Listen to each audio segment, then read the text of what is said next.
So today I am going to show you how to make croissants at home.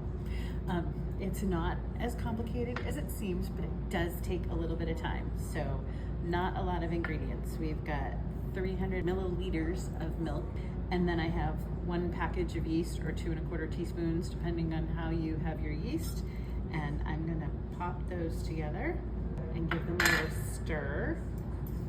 I'm gonna add 1 part regular bread flour or white flour, it doesn't matter which.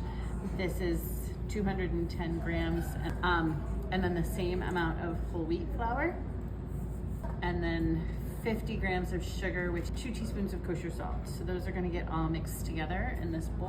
I'm gonna whisk this together in the bowl so that it's all ready to go. We're going to go ahead and add this milk mixture right into our flour mixture. Just kind of stir it around until we get a nice shaggy dough. I'm gonna start kneading this in the bowl a little bit just to try and incorporate more of that flour. So now we've got this ball of pretty well-formed dough, and we'll start kneading this a little bit more until it becomes a nice smooth ball. And that's it, you've got that nice pretty little ball of dough. We're gonna pop that in a clean bowl, and I am going to cover it with some plastic wrap and just let it sit for about 10 minutes, and then we'll come back to it. It's been about 10 minutes. It is soft enough for me to stretch, so we're just gonna do 4 simple stretch and folds. We're gonna take 1 corner, pull it to the center, next corner, pull it to the center, 1 more, and that's it. Then roll it over, pop it back in the bowl for half an hour, and come back and do that 3 more times. I am done with all of my stretch and folds on the dough. We're gonna actually leave that out here at room temperature while we get the butter block ready. And this is 2 1/4 sticks of unsalted, high quality butter. What we are going to do is smush this butter into a 7 by 7 inch square. So I've got it on a piece of parchment paper, and I'm actually going to fold the parchment paper so that it is 7 by 7. And now that it is folded, I'm gonna go ahead and flip it over, and I'm gonna smash down the 2 sticks of butter, and I'm just gonna keep rolling this out until we hit that square, which really doesn't take all that long, as you can see, because the butter's gotten nice and soft. Pop this in the fridge while we get our dough ready for the butter.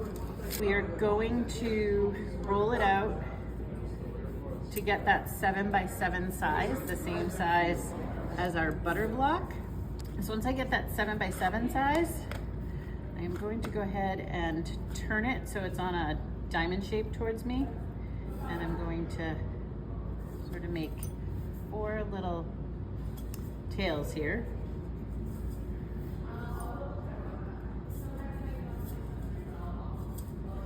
And I'm gonna roll each one of those tails out so that they're long and thin. And then if you remember, we made our butter piece 7 by 7. So I'm gonna make this a little bit bigger, roll that out a little bit, and then re-roll those flaps, just so that that butter piece fits in there. On there. And very carefully peel back the paper. And then I am going to take these corners and also move those into the middle, just so that they don't sneak out while I'm rolling out my dough. This is where we take our corners, those flaps that we folded out, and we're gonna pull them back over and fold them over the dough and encapsulate the butter in the dough. And you've got this nice little envelope of a package. I'm just gonna give it a couple of little presses to seal it all together. Then I'm gonna wrap it up in plastic wrap and pop it in the fridge for half an hour, just so that everything comes to the same temperature. And we're just gonna smush it a little bit. And our goal is to roll this out into a rectangle that is about 18 inches long.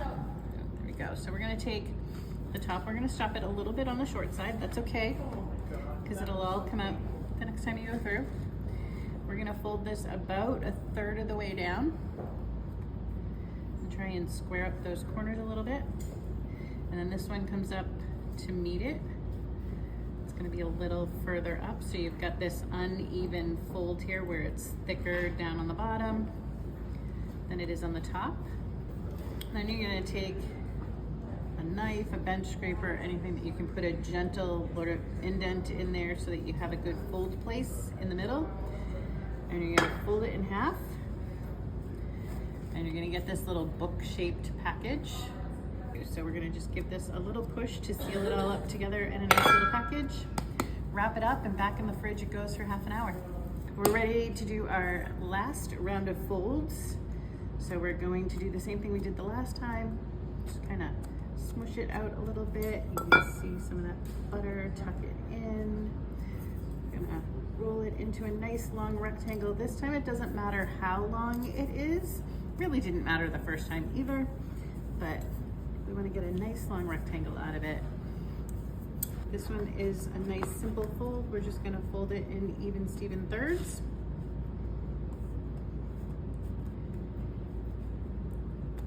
And again, we're going to wrap it up for about half an hour. And we have this lovely rectangle of dough here. We are going to roll this out. Ideally, we want it to be as long as our mat and about 10 inches wide. It may not actually cooperate and work that way, but we're gonna try. It's mostly rectangular. We're feeling pretty good about it. We're gonna start measuring it out for our croissants. I usually go every 2 inches, so we're gonna start here. Just put a little nick in it every 2 inches. And then we're gonna cut at an angle. This one to this one. You can see all the pretty layers. We're just gonna make sure that little end piece is there. I'm gonna start with the ham and cheese near the tiniest little bit of mustard. Just along there, just a little bit to give it a little flavor. Piece of ham, piece of Swiss.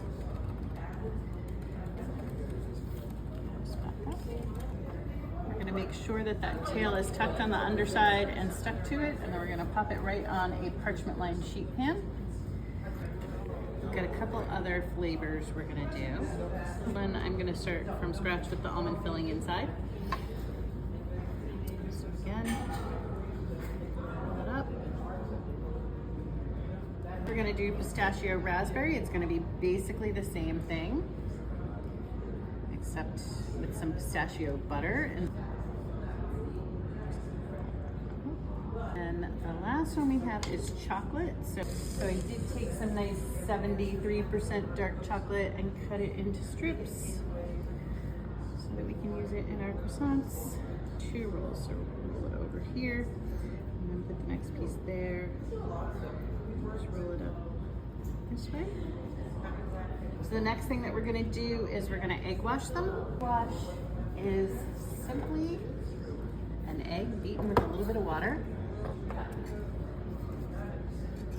And that's what's gonna give them the nice golden brown color on the outside. When you egg wash, you wanna make sure you get the entire exposed surface. So you don't have to get the part that's on the parchment, but everything that's exposed. Just like this, pop it in the fridge overnight. We'll take it out first thing in the morning and let them finish rising, and then they'll go in the oven and you'll get to see that. So I took these out of the fridge first thing this morning and transferred them to a clean pan and clean parchment paper. They have been coming up to room temperature. We are going to brush them once again with that same egg wash. So if you save it in the fridge, you can use it again, which is great, so you don't waste an egg. And then I preheated the oven to 390 degrees, and that's on convection bake. And so it starts out in a hot oven, but as soon as they go in, I'm actually gonna turn it down to 335 degrees. All right, so it's at 390, we're gonna pop these in. Close the door. I'm going to turn my temperature down to 335. And then I'm going to set a timer for 25 minutes just to check on them, but they'll generally take half an hour.